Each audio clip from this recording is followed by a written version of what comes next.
안녕하세요. 기치지향 통합 케이스 툴 비즈위즈 오픈소스 채널입니다. 먼저 영상에서 소프트웨어를 제작하기 위한 과정 중에 요구 분석 단계에서 논리 설계 단계까지 케이스 툴이 어떻게 활용되고 나올 수 있는 산출물과 프로그램에서 활용할 수 있는 산출물이 나오는 과정까지 살펴봤는데요. 이번 영상에서는 물리 설계 단계를 진행하면서 사용할 수 있는 기능과 결과물 등을 얘기하려고 합니다. 상세 물리 설계와 구현, 테스트 과정에서 해야 될 일은 I/O 설계와 화면 설계, DB 설계 등 코딩과 직접적인 관련된 일들을 해내야 되는데요. 양이 점점 많아지기 때문에 굉장히 많은 집중력을 요하는 과정입니다. 논리적으로 개념을 잡기 위한 클래스 다이어그램이 바로 물리적 모델로 전환될 수는 없습니다. 물리적 모델을 하기 위해서는 영문 네이밍이나 타입, 길이 등을 다 정의를 해야 되는데요. 그리고 클래스 상호 간의 어그리게이션이나 어소시에이션 관계도 명확히 해야 됩니다. 이걸 통해서 어떤 클래스에서 시작해서 어떤 클래스로 끝나는지에 대한 크리에이션과 클래스 라이프 사이클이 정의가 되기 때문에 굉장히 정밀한 작업이고 하나하나 정성 들여 결정하는 과정이기 때문에 힘겨운 작업의 시작이기도 합니다. 이렇게 완성된 클래스가 모두 데이터 저장을 위한 데이터베이스에 테이블이 되지는 않습니다. 그래서 케이스 툴은 클래스 다이어그램을 ERG로 전환시켜주는 데까지는 하지만 엔티티 관계도는 직접 다시 정리해서 그려야 됩니다. 인덱스도 정하고 데이터 타입도 정하고 그리고 그거 외에도 트리거라든지 스토어드 프로시저, 메모리 등 데이터베이스는 프로젝트에서 가장 중요한 작업이어서 해야 될 일이 굉장히 많고 또 전문팀이 합당돼서 일을 하기도 합니다. 액티비티 다이어그램은 더 상세한 세부적인 모델까지 제작해 볼 수 있는데요. 하나하나의 액티비티들을 웹페이지라고 두고 웹페이지 간의 내비게이션들을 정의할 수 있습니다. 수강 신청 웹페이지에 들어오면 등록을 할 수 있고 그 등록을 할 때 성공했느냐 실패했느냐에 따라서 페이지가 내비게이션을 하는 단계를 몇 개의 샘플을 가지고 패턴을 하기 위해서 제작해 볼 수 있습니다. 이때도 수업 라인이 제작되는 방식이 있고 수업 라인이 없는 버전으로 할 수 있는데 여기서 중요한 거는 어떤 클래스를 쓰는지를 지정하게 됩니다.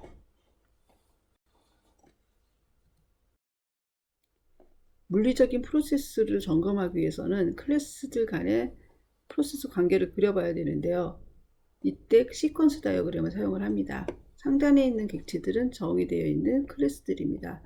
이 클래스들을 상호 어떤 순서로 부르면서 연관이 일어나는지 살펴보는 건데요. 이거는 웹폼이라는 데서 강좌 목록을 가져오는 서비스를 요청을 합니다.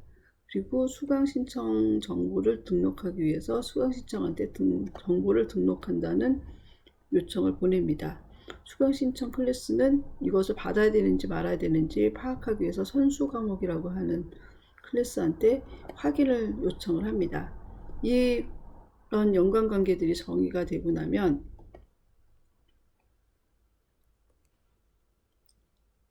각 강좌라는 클래스나 수강 신청이라는 클래스가 어떤 오퍼레이션과 인터페이스를 제공하는지가 정의가 됩니다. 그리고 이 내용을 다시 콜라보레이션 다이어그램으로 전환이 되는데요. 그렇게 되면 클래스와 클래스들 간의 연관들이 그러니까 콜 관계들이 도출이 되면서 실제로 클래스 연관 관계를 맺었던 관계도와 그 인터페이스 관계도들이 비교가 돼서 다시 관계도를 정교화하는 데 쓰이게 됩니다. 그래서 연관이 많은 것끼리로 데이터나 속성들을 옮기면서 그 두 개의 클래스만 사용할 수 있는데 서너 개의 클래스가 한 번에 나오는 것들을 방지할 수 있습니다.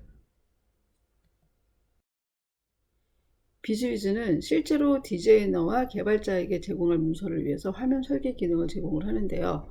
각각의 액티비티는 특정한 클래스에 있는 정보를 사용하게 됩니다. 그래서 강좌 등록이라는 액티비티는 강좌라는 클래스를 사용을 하게 되고 강좌는 이러한 속성, 제목, 내용, 등록일 담당자라고 하는 속성들을 가지고 있습니다. 이것을 이 화면에서 어떤 요소들을 사용하겠다고 지정을 해 놓으면, 그리고 어떤 형태로 사용하겠다라고 지정할 수 있는데요. 이렇게 하고 나면 개발자나 디자이너가 사용할 수 있는 약간의 프로토타이핑한 웹페이지, HTML 화면이 생성이 됩니다. 이 화면을 보면 고객도, 디자이너도, 개발자도 기능을 이해할 수 있게 되는데요. 이런 프로토타입이 없으면 디자이너들이 파워포인트를 계속 그려서 고객을 이해시킬 때까지 무한 반복하게 됩니다. 여기까지의 과정을 잘 따라오면 화면 설계 명세서가 도출이 됩니다. 이 명세서가 나오면 모든 사람들이 좀 안심을 하는데요. 하나의 액티비티가 어떤 클래스들을 사용을 하게 되고, 그 화면에는 어떤 내용들이 도출이 되고, 이때 데이터베이스로는 무엇이 있고, 여기에 설명들, 아까 주석으로 달아놨던 것들이 표시가 되면서 각 화면의 기준서가 되기 시작하고, 여기에 이제 테스트 시나리오라든지 아니면 개발자들의 프로세스 명세서들이 보완이 되기 시작합니다. 당시에 개발된 UML 설계 도구는 로즈, 투게더, 그리고 비즈위즈가 전부였는데요. 비즈위즈는 한글화되었다는 이유로 나름 경쟁력이 있었어요. 그리고 로즈와 투게더의 산출물은 HTML이나 DOC였는데 저희는 XML하고 XSS를 사용을 해서 어떤 양식 포맷이든지 적용할 수 있었고요. 그리고 그 프로젝트 콜라보레이션 기능을 제공을 했었고, 산출물 내비게이션도 진행을 했었고, 그리고 ERD까지, 그래서 멀티 유저, 즉 여러 사람이 설계 관여를 하게 되는데 각각 분야별로 나눠졌던 설계도들을 합쳐서 한 장의 페이퍼를 만드는 그 워즈 기능을 제공을 했었습니다. 그것 때문에 경쟁력이 있어서 꽤 많이 사용을 했어요. 이 도구는 출시되자마자 프로젝트에 바로 쓰였는데요. 정식 버전은 11월에 출시가 되었는데 9월부터 산업은행 EBMS 시스템, 그다음에 제일은행 EBMS 시스템 구축에 공급이 됐고요. EBMS라는 것은 그 은행 시스템들은 프로토콜을 통해서 통신하게 되는데 이 통신 전문들 간의 관계를 정의하거나 설계하는 시스템이었어요. 그리고 한국통신 월드컵 영어 시스템 구축 프로젝트도 이 비즈위즈가 사용이 됐고, 2002년 1월에 KTF 차세대 빌링 시스템에는 그 리버스 엔지니어링까지 공급이 됐었습니다. 그리고 2001년부터 연세대학교, 건국대학교 등 각 대학교에 UML을 교육하는 시스템으로 사용이 됐었고, 그리고 그 향후에도 뭐 산업국민은행, 한국은행, CMM 레벨 인증이 필요한 모든 프로젝트에 많이 사용이 됐었습니다. 비즈위즈의 개발 환경을 말씀드릴게요. 이 비즈위즈는 MFC, C++, XML, XSL이라는 언어를 사용해서 개발이 됐고, 컴파일 환경은 비주얼 스튜디오 6.0입니다. DB 지원은 오라클, 파라익, MS SQL, 액세스를 지원을 했고, 요새 유행하는 MySQL은 당시에는 안정화되지 않았던 버전이어서 사용하지 않았습니다. 그리고 웹코드로는 JSP, ASP, PHP를 산출물로 생성을 했고요. 이 프로그램 안에 들어가 있는 개수, 클래스는 총 70여 개, 그리고 생성 산출물은 50여 개입니다.